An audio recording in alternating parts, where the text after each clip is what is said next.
So this episode was kind of sad. I mean, there wasn't really any winners in this episode when it came to the children, because they're going to have to grow up now without any parents. Which is very sad. It's a very sad episode that really sets up the atmosphere for what you can expect from the remainder of the series, because we got a very gruesome and dark case with this week's episode of Sakurako. You can commend the mother for her actions of trying her hardest to save her children, but you know at the end of the day when you watch this episode she wasn't entirely in the right. But who is to say we know the full story, because Sakurako was just making an analysis and she didn't really have the full picture. She was just saying what she thought it was. So we don't even know if the story we saw was the accurate telling of what really went down.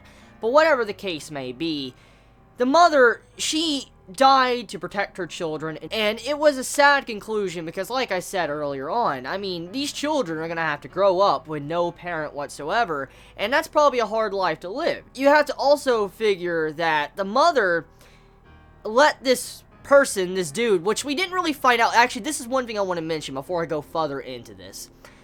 The only thing I have a complaint with when it comes to this episode of Sakurako is how the case, like the different cases we get, or I guess this is, you know, the first big case we've seen like this. I mean, last week's case was kind of simple, but this case, only thing I have to complain about is that I wish the cases were a little bit more detailed, which I understand they're probably worried about info dumps because not many like info dumps, and it really comes down to how they could use the info dumps, if it's good or not.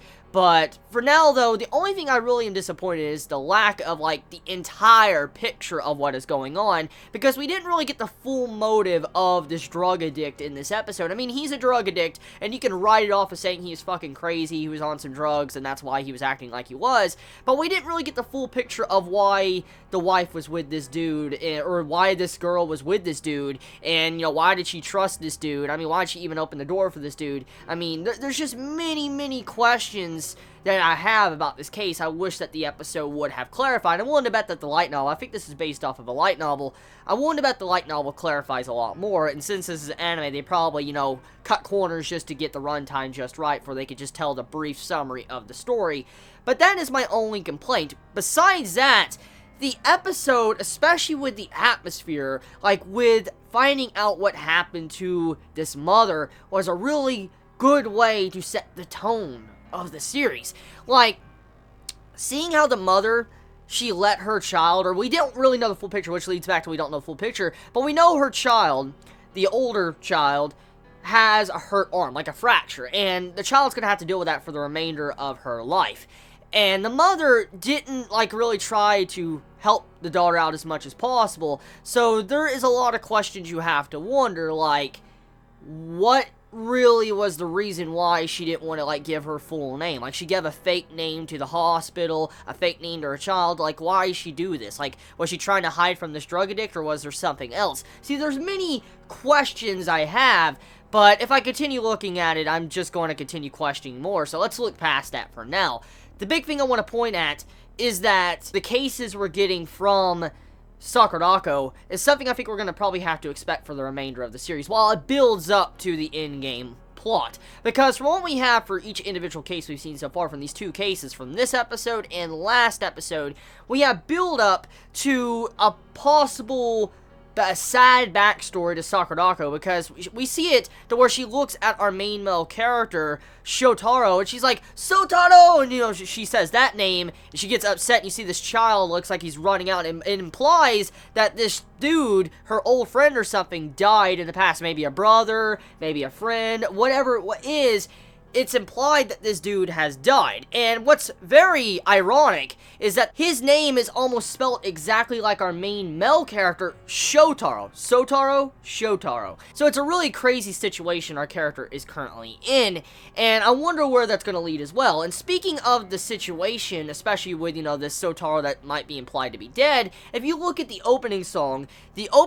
reveals quite a bit that I don't know if I could consider it spoilers, or if I'm looking too deep into it, but from the way the opening is done, it seems like Sakurako, in one point of time, she was in darkness. Like, she was in darkness, she did not know what to do, like, she had no idea where she wanted to go, and as she was struggling alone, like, trapped I guess, inside of herself, because in the house, when she runs to the door, you don't really need to take it as if she's trapped inside of the house. You could take it as if she's trapped inside of her own body, or she's trapped inside of her own emotions, like she's stuck in the past. Like, so that's like one way you could look at that opening song, and seeing how the main male character opened the door up, and then she grabs his hand, that can imply that he has helped her move on from some form of tragic event in the past, or he will help her move on from a tragic event in the past, because it's implied multiple times, not just in the opening song, but something has happened in her childhood, especially with how she gave out that dress to the girl. Like, she is a girl after all, and she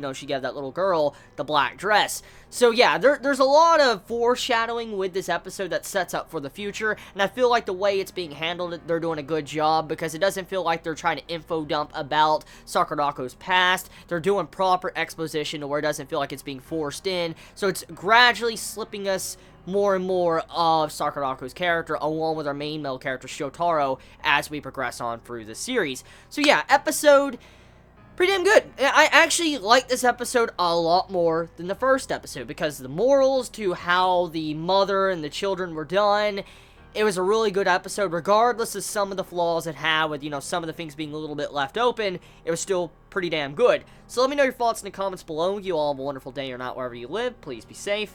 Chibi out.